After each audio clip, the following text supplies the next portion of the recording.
So I was just going through all the messages जो आप लोगों ने कर रखे हैं एंड जो जो वीडियो आप लोगों ने रिक्वेस्ट कर रखी है एंड स्टोरी में मैंने अभी रिप्लाई नहीं करा है। मैं वहाँ जाऊँगा, I will try to reply. अभी नहीं करा तो 1-2 दिन में मैं कर दूँगा। एंड सो ये वाला क्वेश्चन बहुत ज़्यादा लोगों ने पूछा था एंड मैं पहले भी कह चुका हूँ, just believe in that one source of energy. But फिर भी कैसे देखते हैं मैं आपको बता रहा हूँ एंड पूरा प्रोसेस मैं आपको समझाऊँगा। विच गॉड टू प्रेस, ठीक है, कौन से भगवान की आपने पूजा करनी है अपनी कुंडली के हिसाब से, इष्ट देवता कौन से हैं आपके, ठीक है, इसका प्रोसेस क्या है। अब सी वो हम देखते हैं प्लेनेट के हिसाब से। एंड प्लेनेट कौन कौन से होते हैं, राहु केतु नेपट्टून प्लूटो ये सब नहीं गिनते हैं, जो मेन 7 प्लेनेट हैं। नवग्रह होते हैं, नवग्रह में से राहु केतु को हटा दिया, कौन कौन से प्लेनेट बचे आपके, sun, moon, Mercury, Venus, Mars, Saturn और जुपिटर, है ना। अब आपको उनकी डिग्री चेक करनी है, ठीक है, लगन चार्ट में। लगन चार्ट के थ्रू आपने डिग्रीज चेक करी, ठीक है। अब इन 7 में से सबसे हाईएस्ट डिग्री जो प्लेनेट होल्ड करता है वो आपका आत्मकार का है ना। एंड वो आत्मकार का प्लेनेट को आपको देखना है अब D9 चार्ट में। डिविजनल चार्ट क्या होते हैं मैं समझाता हूँ ना आपको। 9th हाउस को सर्जिकली ओपन करा है तो आपका D9 चार्ट खुल जाता है ना। एंड उसको खोलने के बाद आपको देखना है कि आपका आत्मकार का प्लेनेट नवमशा चार्ट में कहाँ पे बैठा हुआ है। एंड वहाँ से आपको 12 प्लेसेस गिनने हैं, ठीक है। वहाँ से उस प्लेनेट से 12th प्लेनेट जो आपका है 12th हाउस, ठीक है, वो आपका अगर वहाँ पे कोई प्लेनेट बैठा हुआ है तो वो आपके जो है इष्ट देवता प्लेनेट हो गए, ठीक है, वो आपके इष्ट देवता हैं। अब लेट्स से वहाँ पे कोई नहीं, कोई वहाँ पे 2 या 3 प्लेनेट बैठे हुए हैं तो आप देखोगे सबसे स्ट्रॉन्ग कौन सा है। स्ट्रॉन्ग कैसे देखोगे आप कि ओन साइन में है, डेविलिएशन साइन में है, तो सबसे स्ट्रॉन्ग प्लेनेट आत्मकारका से 12th हाउस में कौन सा बन रहा है, 2-3 बैठे हुए हैं, सबसे स्ट्रॉन्ग कौन सा बनता है, वो आपका हुआ इष्ट देवता प्लेनेट, है ना। अब देन लेट्स से वहाँ पे कोई नहीं बैठा हुआ, फिर आप देखो कि एक्सपेक्ट कौन कौन कर रहा है वहाँ पे, ठीक है। एक्सपेक्ट की मैंने वीडियो बनाई थी, कौन सा प्लेनेट कहाँ देखता है ना। एक्सपेक्ट आपको देखना है कौन सा प्लेनेट उस जगह पे कर रहा है 12th, ठीक है। एंड 1 या 2 प्लेनेट एक्सपेक्ट कर रहे हैं तो उसमें स्ट्रॉन्ग कौन सा है वो आपको देखना है, ठीक है। देन लेट्स से वहाँ पे हाँ कोई नहीं बैठा हुआ, ये भी मैंने डिस्कस कर लिया, तो एक्सपेक्ट कौन सा प्लेनेट कर रहा है। एंड 2 या 3 बैठे हैं सबसे स्ट्रॉन्ग है तो वो प्लेनेट आपके इष्ट देवता प्लेनेट हो गए। अब बट आप एक बात समझना, जैसे कि जो वो प्लेनेट जो है, हर एक प्लेनेट इन 7 प्लेनेट में से कोई ना कोई गॉड जो है वो होल्ड करते हैं। लेट्स से जो सन है उनको लॉर्ड विष्णु होल्ड करते हैं मेरे ख्याल से, है ना। एग्जैक्टली मेरे को याद नहीं है लेकिन मून जो हो गया वो लॉर्ड कृष्णा होल्ड करते हैं। मरकरी आपका सरस्वती माता को दिया गया है, सरस्वती माता रिप्रेजेंट करती हैं। मार्स ऑब्वियसली आपका हनुमान जी, बजरंगबली जी हो गए। देन जुपिटर आपका हो गया, जुपिटर आपका लॉर्ड विष्णु को दिया गया है एंड सरस्वती माँ भी रिप्रेजेंट करती हैं उसको, मेनली लॉर्ड विष्णु ही सिग्निफाई करते हैं। देन आपका शनि हो गया, सैटर्न, जो लॉर्ड शिवा जो हैं वो सिग्निफाई करते हैं, रिप्रेजेंट करते हैं, है ना, Lord Shiva. But then the fact is कि आपने कैलकुलेट करके निकाल लिया कि आपको जो गॉड है, आपके गॉड ऑफ सोल आपके हिसाब से कौन है, कौन से गॉड को आपको प्रेस करना है। एंड ये 12th फ्रॉम इटसेल्फ है तो ये आपका मोक्ष प्लैनेट है। एंड इस प्लैनेट को गॉड सिग्निफाई करते हैं, वो आपको मोक्ष की प्राप्ति में हेल्प करेंगे एंड आपको उनको प्रेस करना है, ये कहा जाता है एंशंट के हिसाब से, ठीक है।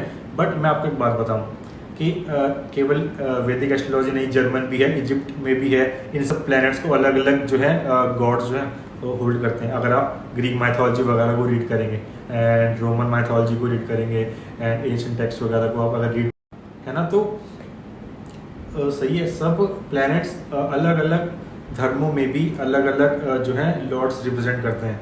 अब ऐसा कहा जाता है कि अगर आपको अपना इष्ट देवता प्लैनेट पता लग गया, उन भगवान जी के मंत्रों को आपको जाप करना है, डेली 10,000 बार आपको जाप करना है मोक्ष की प्राप्ति के लिए, 10,000 बार। अब आप सोचो इस डे एंड एज में अगर आप 10,000 बार जाप कर सकते हैं, समझ कर सकते हो आप जाप, क्योंकि it will take time and effort to reach this level of kundalini, है ना, टू रीच दैट स्टेट कि हाँ you will get enlightened in this life.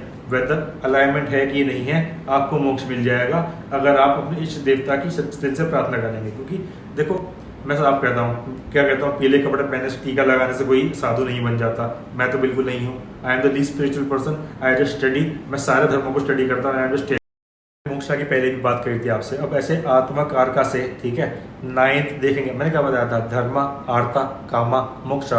वहाँ से आप 9th प्लैनेट देखेंगे वो आपका धर्म है, वहाँ से आप 10th प्लैनेट देखेंगे वो आपका कर्म है, वहाँ से आप 7th प्लैनेट देखेंगे वो आपका 7th और थर्ड कैलकुलेट कर लेना, इतना तो मैंने बता रखा है। कामा देन जो आपका है वहाँ से जो है 6th आप कैलकुलेट करेंगे वो आपका आर्ता हो गया, है ना। अब मोक्ष की प्राप्ति के लिए तो ये चारों ही करने पड़ेंगे ना आपको, समझ रहे हो, समझना। जो हाईएस्ट डिग्री है 12th फ्रॉम इट, जो मेन प्लैनेट है वो 12th फ्रॉम इट ही देखेंगे, जिसको हम इष्ट देवता कहते हैं। बट प्रोसेस जो है इनलाइटमेंट का कोई डिफरेंट है ना। बट देन मैं आपको बताऊं, जैसे कि मैं सेशंस वगैरह भी लेता हूँ इसमें, एंड चीज़ें मैं बताता हूँ बहुत सारी कि कैरियर ये this that, and baby issue है, ये है वो है, this that and the process. अगर ये भी मैं आपको बताऊं, क्योंकि ये चीज़ आप खुद कैलकुलेट करें, इट्स योर श्रद्धा, ठीक है। आपकी श्रद्धा किस भगवान में है, किसको आप सच्चे दिल से पूछते हैं, वही मैटर करता है मेरे लिए। I just believe in that source energy कि यहाँ कोई ना कोई ताकत है जो यूनिवर्स को चला रही है, क्योंकि मैं सारे धर्म को रीड करता हूँ, सारे धर्मों को रीड करता हूँ, कोई ढोंग नहीं है, कुछ नहीं है। I just study, I just love to study, and the remedy I personally do is sun को water देना and pour milk over Shivling, and that has worked a lot for me।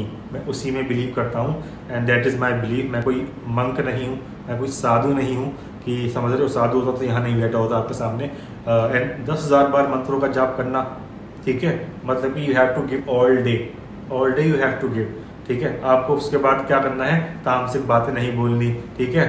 आपको ऑब्वियसली सेक्स जो होता है वो भी तामसिक में आता है, वो नहीं करना आपको, ठीक है। एक बिल्कुल ही एक सात्विक जीवन जिसे कहते हैं वो अगर आपको जीना है, एंड इसका जो ये पूरा पाथ है वो मैं आपको सी, समझ रहे हो ना। फिर क्या क्या मतलब जो प्रोसेस है इसका, मैं तो कहता हूँ, मैं तो बिलीव स्पिरिचुअल पर्सन हूँ। I will do each and everything, I will enjoy each and everything, and yes I will study, I love to study, I will enjoy. If you think it's your path and you can do it with proper routine, then go for it, ठीक है, go for it, all the best, है ना। But समझना बात को, ठीक है, गाली नहीं देनी, you are not allowed to do sex, तामसिक खाना नहीं खाना, फालतू लोगों से नहीं मिलना, and proper routine, just get up and 10,000 times you have to do these mantras. And सच्ची बताऊँ आपको, ये बातें कोई बताएगा भी नहीं, ठीक है, क्योंकि जो I know, I have been with astrologers, they are studying and just उनको भी नहीं पता है प्रॉपर डिटेलिंग में, they are just conning people. सबको नहीं कह रहा मैं, सबको पॉइंट आउट नहीं कर रहा, अच्छे लोग भी होते हैं, ठीक है। I am just giving you information I collected over the years, and yes that was my time. Take care, all the best. And और भी मैं कोई देखता हूँ वीडियो के टॉपिक अगर मेरे को दिखेंगे, क्योंकि मैं अभी राहु केतु पे भी मेरे को भी सीरीज़ बनाऊंगा, पूरी मेरे को बनानी है, वो बहुत लोगों ने कह रखा है। देन मैं आपको क्योंकि ये टॉपिक बहुत ज़्यादा आया था कि विच गॉड टू प्रेज, ठीक है। एंड मैंने स्टोरी में भी मैंने रिप्लाई करा था कि दिल से आप जिस भी भगवान को प्रेज करेंगे वही आपका भगवान है। Just praise the universe, any energy, any religion you are, जिस भी भगवान में आप मानते हैं उसको दिल से 10 मिनट देने हैं फॉर सक्सेस, ठीक है। बट दिस द होल जो भी प्रोसेस है टू फाइंड योर इष्ट देवता एंड फॉलो, एंड पूरा जो प्रोसेस है वो बहुत ज़्यादा लंबा है, you have to choose your path, ठीक है। And I am just telling you, मैंने पहले भी कहा था कि अगर आपको नहीं पता कुल देवता या कुल देव कौन है आपके, है ना, कुल देवता या कुल देवी आपकी कौन है, तो डजेंट रियली मैटर, है ना। मैं तो यही कहता हूँ कि अगर आपको नहीं पता, go to Mansa Devi, go to Vaishno Devi and just praise, सच्चे दिल से आपको थैंक यू कहना है। मांगने नहीं जाना होता भगवान के पास, मांगने नहीं जाते भगवान के पास, ये नहीं है हमारे पास, वो नहीं है, मैं ये भी चाहिए, मैं वो भी चाहिए, सही है। It's just thank you God, thank you माता, ठीक है, किसी भी जिस भी भगवान में आप मानते हैं, just thank you, that's it. आपने हमें लाइफ दी and we are growing, that's it, ठीक है। भगवान हमें सेहत दे, शोहरत और इज़्ज़त खुद कमा लेंगे उसके बाद, समझ रहे हो ना। सेहत सबसे ज़्यादा ज़रूरी है, focus on yourself and यार this was the process. Bye.